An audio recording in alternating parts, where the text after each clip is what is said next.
नमस्कार जोहार, मैं याचना जायसवाल। आप देख रहे हैं न्यूज झारखंड। समय हो चुका है झारखंड की खबरों को जानने का, उनसे अपडेट होने का। तो चलिए जानते हैं सुबह से लेकर शाम तक की झारखंड की तमाम बड़ी खबरों को। लेकिन उससे पहले यदि आप हमारे चैनल पर नए हैं तो हमारे चैनल को सब्सक्राइब करिए और बेल आइकन को प्रेस करिए। इससे आपको झारखंड की हर छोटी बड़ी खबरें सबसे पहले मिले। तो चलिए जानते हैं झारखंड की बड़ी खबरों को। रांची में बनेगा दिशोम गुरु का स्मृति स्थल, भूमि चिन्हित करने का काम हुआ शुरू। दिवंगत दिशोम गुरु शिबू सोरेन की याद में राजधानी रांची के हरमू रोड स्थित बाईपास में स्मृति स्थल का निर्माण किया जाएगा। इसके लिए नगर विकास विभाग ने झारखंड राज्य आवास बोर्ड से जमीन की मांग की है। वहीं आवास बोर्ड की तरफ से जमीन चिन्हित करने का काम शुरू कर दिया गया। मिली जानकारी के अनुसार बाईपास रोड में डीपीएस स्कूल के पास स्थित भूसुर मौजा में गुरुजी का स्मृति स्थल बनाने पर विचार किया जा रहा है। इस मुख्य मार्ग पर स्थित भूसुर मौजा में कई एकड़ जमीनें खाली पड़ी हैं। बता दें कि आवास बोर्ड ने अपनी एकीकृत आवासीय योजना के लिए एचईसी से 5 मौजा में कई एकड़ अधिग्रहण किया है, जिसमें भूसु मौजा का 69.13 एकड़ अधिग्रहित जमीन भी शामिल है। और अब इसी में दिशोम गुरु के स्मृति स्थल बनाने के लिए जमीन को चिन्हित करने का काम शुरू कर दिया गया है। 5 साल की मासूम के साथ 15 साल के नाबालिग ने किया रेप, खून से लथपथ हालत में पहुंची घर। खुंटी के जरियागढ़ थाना क्षेत्र से एक शर्मनाक खबर सामने आई है। यहां 5 साल की बच्ची के साथ दुष्कर्म की घटना घटी। दुष्कर्म का आरोप 15 साल के एक नाबालिग पर लगा है। बच्ची खून से लथपथ हालत में घर पहुंची थी। पुलिस ने तुरंत कार्रवाई करते हुए आरोपी को गिरफ्तार कर लिया। बच्ची को इलाज के लिए अस्पताल भेज दिया गया है। बच्ची की स्थिति गंभीर बताई जा रही है। बताया जा रहा है कि बच्ची गांव के ही आंगनबाड़ी में पढ़ने गई थी। आंगनबाड़ी में खाना खाने के बाद वह बाहर निकली। वहां मौजूद 15 साल के लड़के ने मिठाई खिलाने के बहाने बच्ची को अपने पास बुलाया और उसे एक मिठाई दी। इसके बाद आरोपी उसे कुछ दूर ले गया और झाड़ी में बच्ची के साथ दुष्कर्म किया। इसके बाद वह फरार हो गया। घटना के बाद खून से लथपथ बच्ची रोती हुई घर पहुंची। घर में मां थी और पिता काम करने गए थे। जब पिता घर पहुंचे तो बच्ची ने पूरी बात बताई। इसके बाद परिजन बच्ची को लेकर थाना पहुंचे और मामले की शिकायत दर्ज कराई। थाना प्रभारी वीरेंद्र कुमार ने बताया कि घटना दिल दहला देने वाली थी। गाड़ी के शीशों पर ब्लैक फिल्म लगाने वालों की खैर नहीं, पुलिस कर रही सख्त कार्रवाई। राजधानी रांची में गाड़ियों के शीशे पर ब्लैक फिल्म लगाने वालों की अब खैर नहीं है। ऐसे लोगों के खिलाफ रांची ट्रैफिक पुलिस अब सख्त रवैया अपना रही है। राजधानी की सड़कों पर रांची ट्रैफिक पुलिस विशेष अभियान चला रही है। इस दौरान गाड़ी के शीशे पर ब्लैक फिल्म लगाकर घूमने वालों के खिलाफ कार्रवाई की जा रही है। आज 20 अगस्त की सुबह रांची यातायात पुलिस अधीक्षक के आदेशानुसार ब्लैक फिल्म लगे वाहनों पर विशेष अभियान चलाकर चालान की कार्रवाई की गई। साथ ही गाड़ियों पर लगे शीशे पर ब्लैक फिल्मों को भी हटाया गया। ट्रैफिक पुलिस ने रांची वासियों से यातायात नियमों का पालन करने और गाड़ियों के शीशे पर ब्लैक फिल्म न लगाने की अपील की है। बोकारो में प्रदर्शनकारियों और पुलिस के बीच झड़प, थाना प्रभारी का सिर फटा। जिले में बुधवार की सुबह सड़क जाम हटाने के दौरान प्रदर्शनकारियों और पुलिस के बीच झड़प हो गई, जिसमें सियालजोरी थाना प्रभारी मनीष कुमार का सिर फट गया, जहां से उन्हें इलाज के लिए अस्पताल ले जाया गया है। दरअसल झारखंड शोषण मुक्ति उलगुलान मंच पूर्व घोषित कार्यक्रम के अनुसार बोकारो के चंदन कियारी प्रखंड स्थित इलेक्ट्रो स्टील वेदांता में रोजगार की मांग को लेकर आंदोलन और प्रदर्शन कर रहा था। थाना प्रभारी लगातार उन्हें बातचीत के लिए मनाने की कोशिश कर रहे थे। इसी दौरान यह घटना घट गई। बुधवार की सुबह ग्रामीणों ने अलकुशा मोड़ को जाम कर दिया। सूचना मिलने पर सियालजोरी थाना प्रभारी मनीष कुमार दलबल के साथ मौके पर पहुंचे। उन्होंने ग्रामीणों को समझाने की कोशिश की कि सड़क जाम न करें, हम कंपनी से बातचीत करेंगे। इसी बात पर विवाद बढ़ गया और धक्का मुक्की शुरू हो गई। आंदोलनकारी उग्र हो गए, जिसे देखते हुए पुलिस को बल प्रयोग करना पड़ा।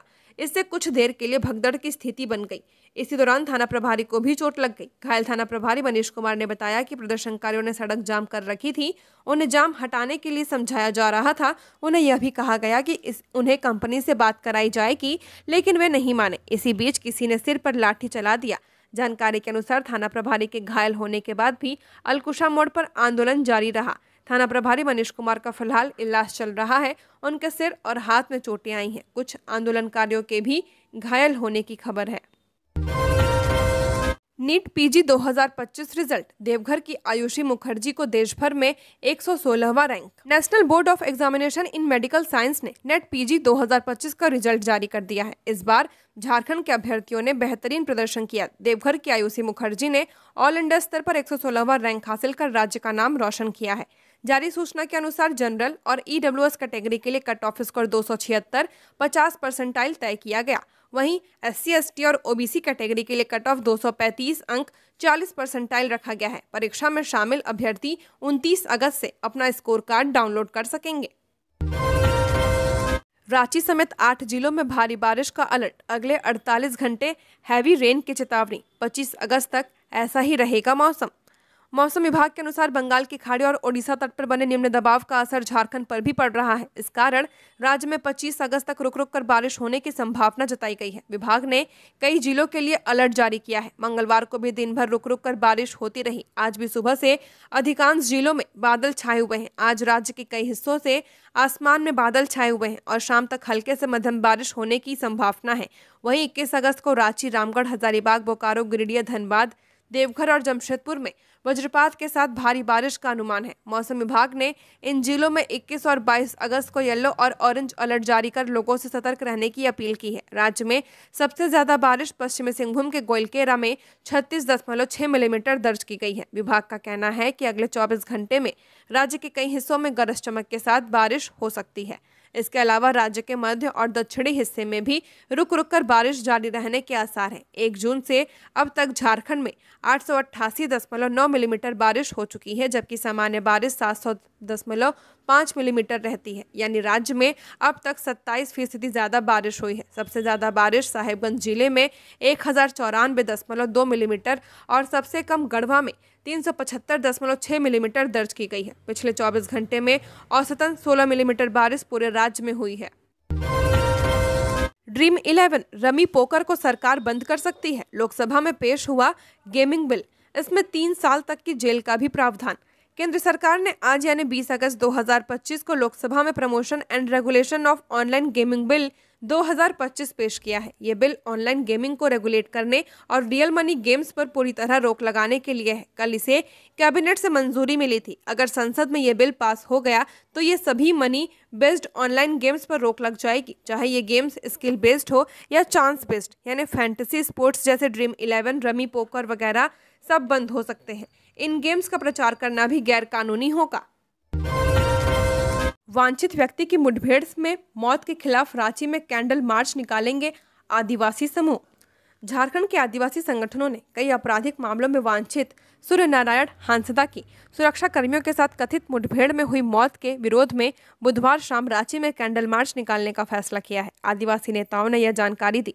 जय आदिवासी केंद्रीय परिषद की अध्यक्ष निरंजना टोप्पो ने आरोप लगाया कि कई राजनीतिक दलों के टिकट पर विधानसभा चुनाव लड़ चुके हांसदा की हत्या की गई है। टोप्पो ने दावा किया, आदिवासी संगठन मुठभेड़ में सूर्य हांसदा की मौत के खिलाफ आज शाम रांची में कैंडल मार्च निकालेंगे। हम उनके लिए न्याय की मांग करते हैं। हांसदा की साजिश के तहत हत्या की गई है। हांसदा को 10 अगस्त को देवघर के नवाडीह गांव से गिरफ्तार किया गया था और कथित मुठभेड़ उस समय हुई जब उसे छिपे हुए हथियार बरामद करने के लिए राहत बदिया पहाड़ियों पर ले जाया जा रहा था। हांसदा ने कथित तौर पर पुलिस से एक हथियार छीना और मौके से भागने की कोशिश करते हुए पुलिसकर्मियों पर गोली चला दी। गोड्डा पुलिस के अनुसार पुलिस ने जवाबी कार्रवाई की, जिसके परिणाम स्वरूप उसकी मौत हो गई। केंद्रीय सरना समिति के अध्यक्ष बबलू मुंडा ने बताया कि आदिवासी संगठनों ने हांसदा के लिए न्याय की मांग को लेकर 23 अगस्त को राजभवन तक मार्च निकालने का भी फैसला किया है। लापता नाबालिग की 4 दिन बाद झाड़ी में मिली लाश, 3 आरोपी हिरासत में। भाई ने कहा, गर्लफ्रेंड के परिजनों ने हत्या की दी थी धमकी। गिरिडीह में मंगलवार की देर रात एक नाबालिग लड़के का शव बरामद किया गया है। वो 15 अगस्त से लापता था। घटना नगर थाना क्षेत्र के बरगंडा साई मंदिर के पास की है। शव झाड़ियों के बीच फेंका मिला। मृतक की पहचान मुफस्सिल थाना क्षेत्र के पांडेडीह निवासी 17 वर्षीय रोहित कुमार के रूप में की गई। घटना की सूचना के बाद नगर व मुफस्सिल थाना पुलिस की टीम मौके पर पहुंची और शव को पोस्टमार्टम के लिए सदर अस्पताल भेज दिया। इधर मृतक के भाई अमन कुमार के अनुसार रोहित की प्रेमिका के परिजनों ने भाई को जान से मारने की धमकी दी थी, फिर साजिश के तहत रोहित की हत्या कर दी। वहीं पुलिस इस मामले में 3 युवकों को हिरासत में लेकर पूछताछ कर रही है। रोहित के सिर पर लोहे की रॉड से वार करने के निशान मिले हैं। परिजनों के अनुसार रोहित 15 अगस्त को अपने कुछ दोस्तों के साथ घूमने के लिए गया था, जिसके बाद वो अपने घर वापस नहीं लौटा था। इसके बाद परिजनों ने अपने स्तर से खोजबीन करने के बाद मुफस्सिल थाना में रोहित की गुमशुदगी का मामला दर्ज कराया था। पूर्वी सिंहभूम में कटे 73,000 राशन कार्ड धारकों के नाम, क्या थी वजह? झारखंड के पूर्वी सिंहभूम के अपात्र राशन कार्ड धारियों की जांच और नाम काटने का काम व्यापक स्तर पर किया जा रहा है। अब तक 73,090 नाम काटे जा चुके हैं। जिला आपूर्ति पदाधिकारी जुल्फिकार अंसारी ने प्रखंडवार जारी रिपोर्ट को लेकर यह जानकारी दी है। इसको लेकर जानकारी देते हुए आपूर्ति पदाधिकारी ने वजह भी बताई है। आइए जानते हैं पूरी वजह। उन्होंने बताया कि जिले के ग्रामीण व शहरी क्षेत्रों में कुल 22,975 संदिग्ध आधार प्रविष्टियां थीं, जिनमें से 20,067 नाम को डिलीट किया जा चुका है, जबकि 2,746 का सत्यापन जारी है। इसी प्रकार 18 वर्ष से कम आयु एवं 100 वर्ष से ज्यादा आयु के एकल सदस्य कार्डधारी के रूप में कुल 16,399 प्रविष्टियों में से अब तक 2,274 नाम हटाए गए हैं। इनमें से 793 योग्य मिले, जबकि 13,332 का सत्यापन किया जा रहा है। 6 माह या इससे ज्यादा समय से राशन का उठाव नहीं करने वाले कार्डधारियों की कुल संख्या जिले में 1,64,237 पाई गई। उनमें से 50,323 के नाम डिलीट किए जा चुके हैं। 576 योग्य पाए गए हैं, जबकि 1,13,338 का सत्यापन जारी है। आंकड़ों के अनुसार सर्वाधिक मौन राशन कार्ड सदस्य जमशेदपुर शहरी क्षेत्रों में 68,565, जबकि गोलमुरी कम जुगसलाई क्षेत्र में 46,703 पाए गए हैं। इस तरह लगभग 73,000 लोगों के नाम राशन कार्ड लाभुकों से काट दिए गए हैं। टीचर वीडियो कॉल पर कपड़ा उतारने को बोलते हैं। रांची के अल्पसंख्यक स्कूल के 15 छात्राओं का आरोप। डीईओ बोले दोषी पाए गए कार्रवाई होगी। रांची के रातू रोड स्थित एक अल्पसंख्यक स्कूल की छात्राओं ने अपने ही शिक्षक पर छेड़छाड़ और अश्लील हरकतों का आरोप लगाया है। छात्राओं का कहना है कि शिक्षक अभिषेक कुमार सिन्हा उनसे वीडियो कॉल पर कपड़े उतारने को कहते थे और होटल ले जाने की बात करते थे। 15 से ज्यादा छात्राओं के साथ ऐसी हरकतें हो चुकी हैं। एक छात्रा को होटल तक ले जाने के बाद उसने स्कूल आना ही छोड़ दिया। छात्राओं ने शिक्षा सचिव और अन्य अधिकारियों को गुमनाम पत्र भेजकर शिकायत दर्ज कराई है। सोशल मीडिया पर मामला वायरल होने के बाद मंगलवार रात रांची डीसी मंजुनाथ भंजत्री ने संज्ञान लिया। उन्होंने एक्स पर लिखा कि जिला शिक्षा पदाधिकारी और जिला शिक्षा अधीक्षक को तुरंत जांच करने का निर्देश दिया गया है। हालांकि देर रात तक पुलिस को छात्राओं या उनके परिजनों से कोई लिखित शिकायत नहीं मिली थी। छात्राओं ने बताया कि उन्होंने सोमवार को स्कूल प्रिंसिपल अनुज कुमार सिंह को मामले की जानकारी दी थी, लेकिन कार्रवाई करने की जगह प्रिंसिपल ने केवल आरोपी शिक्षक को चेतावनी पत्र थमा दिया और पूरे मामले को दबाने का प्रयास किया। सीपी राधाकृष्णन के नामांकन में पहले प्रस्तावक बने मोदी। कल नामांकन दाखिल करेंगे बी सुदर्शन रेड्डी। झारखंड के पूर्व राज्यपाल सीपी राधाकृष्णन ने उपराष्ट्रपति पद के लिए नामांकन दाखिल कर दिया है। एनडीए के उपराष्ट्रपति उम्मीदवार सीपी राधाकृष्णन के साथ प्रधानमंत्री नरेंद्र मोदी, गृह मंत्री अमित शाह, केंद्रीय मंत्री नितिन गडकरी, जेडीयू सांसद ललन सिंह समेत कई अन्य सांसद भी उनके साथ नामांकन पत्र दाखिल करने पहुंचे थे। प्रधानमंत्री मोदी खुद उपराष्ट्रपति उम्मीदवार सीपी राधाकृष्णन के पहले प्रस्तावक बने हैं। बीजेपी नेतृत्व वाले एनडीए में उपराष्ट्रपति उम्मीदवार सीपी राधाकृष्णन को लेकर नामांकन के वक्त भी एकजुटता साफ देखी गई। सीपी राधाकृष्णन के नामांकन में बीजेपी के सहयोगी दलों के सांसदों में प्रफुल्ल पटेल, चिराग पासवान, ललन सिंह, जीतन राम मांझी समेत कई केंद्रीय मंत्री मौजूद रहे। विपक्ष के उम्मीदवार गुरुवार को दाखिल करेंगे नामांकन। बीते रविवार को एनडीए के उपराष्ट्रपति उम्मीदवार सीपी राधाकृष्णन ने नाम की घोषणा के बाद विपक्ष ने भी बीते मंगलवार को अपने उम्मीदवार के नाम की घोषणा कर दी है। विपक्षी गठबंधन इंडिया ब्लॉक ने सुप्रीम कोर्ट के पूर्व जज बी सुदर्शन रेड्डी को उपराष्ट्रपति पद का उम्मीदवार बनाया है। बी सुदर्शन रेड्डी गुरुवार यानी कल अपना नामांकन पत्र दाखिल करेंगे। इस दौरान राहुल गांधी, मल्लिकार्जुन खड़गे, प्रियंका गांधी सहित गठबंधन के कई अहम नेताओं के मौजूद रहने की संभावना है। नेतरहाट के पलामू डाक बंगला की फॉल सीलिंग भरभरा कर गिरी, बाल बाल बचे सैलानी।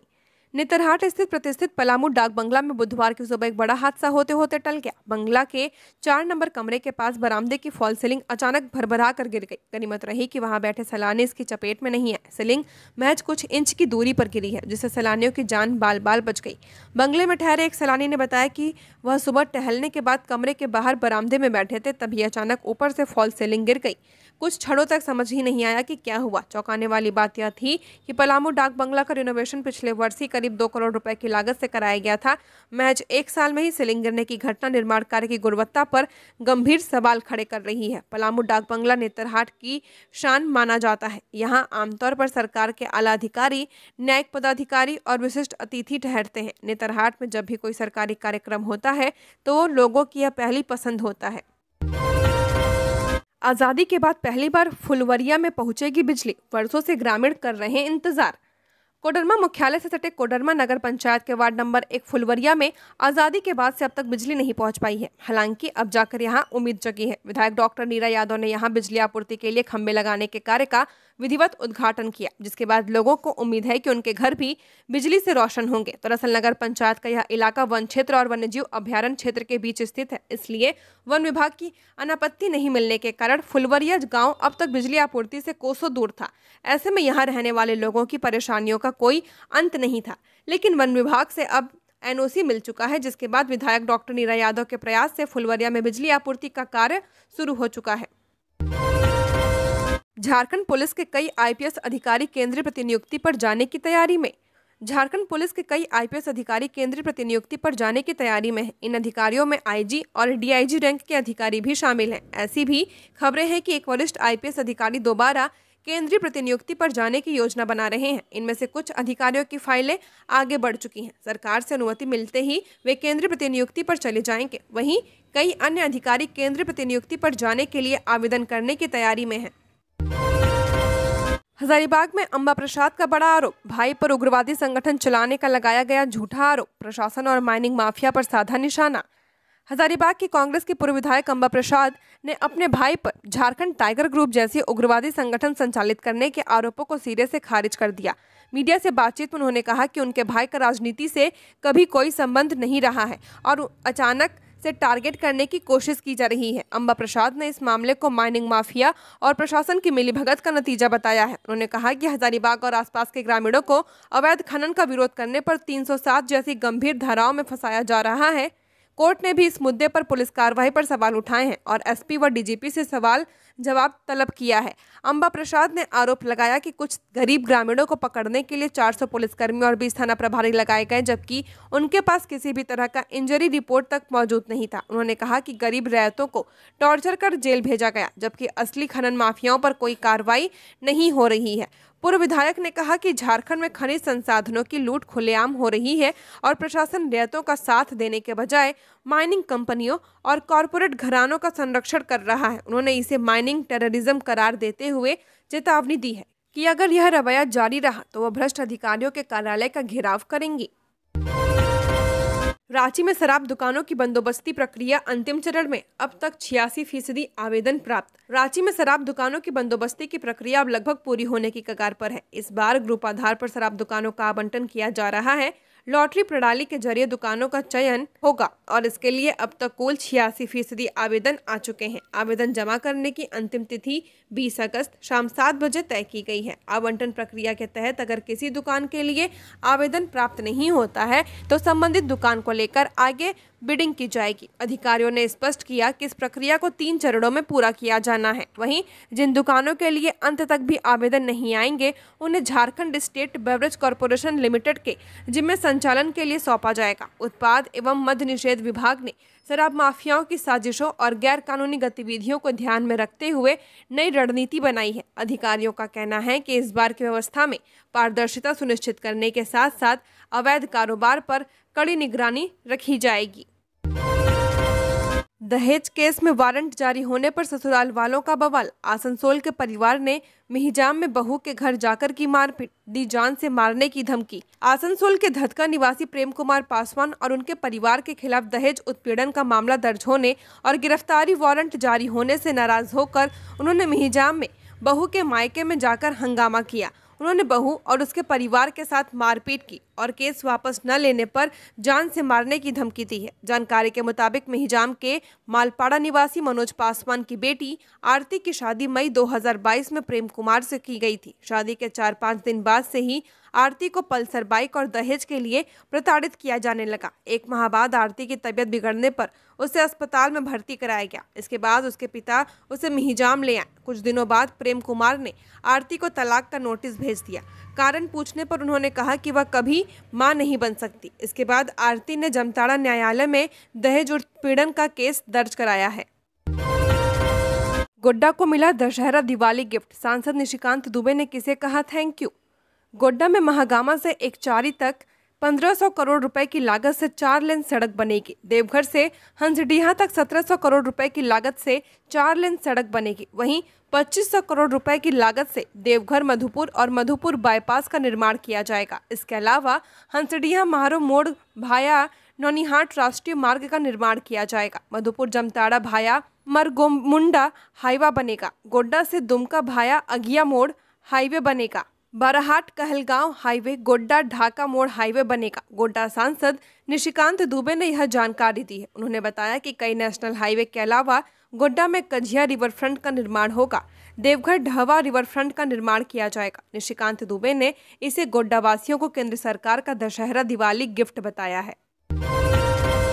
जर्जर भवन में पढ़ने को मजबूर बच्चे, सता रहा हादसे का डर, सरकार से सुधार की मांग। पाकुड़ के सदर प्रखंड में एक ऐसा स्कूल है जहां बच्चे हर दिन दुर्घटना की आशंका के बावजूद स्कूल आते हैं ताकि उनकी शिक्षा की भूख मिट सके। जिस स्कूल की बात की जा रही है वह है प्राथमिक विद्यालय उदय नारायणपुर। इस विद्यालय का भवन पूरी तरह जर्जर हो चुका है, जो कभी भी गिर सकता है। इस डर के बावजूद बच्चे रोज पढ़ने आते हैं। वहीं विद्यालय प्रबंधन का कहना है कि डीसी से लेकर सीएम तक को इसके बारे में बताया गया, लेकिन कोई कार्रवाई नहीं हुई। दरअसल अल्पसंख्यक बहुल उदय नारायणपुर गांव के बच्चों को शिक्षा प्रदान करने के लिए सरकार ने वर्ष 1960 में स्कूल भवन का निर्माण कराया था। 4 कमरों वाले इस स्कूल में कक्षा 1 से 5 तक 640 छात्र नामांकित हैं। लगभग 60% बच्चे प्रतिदिन स्कूल आते हैं। पढ़ाई के साथ साथ वे सरकार द्वारा दी जाने वाली सुविधाओं का भी लाभ उठाते हैं, लेकिन इस स्कूल में पढ़ने आने वाले बच्चे जर्जर भवन के कारण दुर्घटना के डर से सहमे रहते हैं, क्योंकि 4 कमरों वाले इस स्कूल भवन में एक कमरा गिरने के कगार पर है।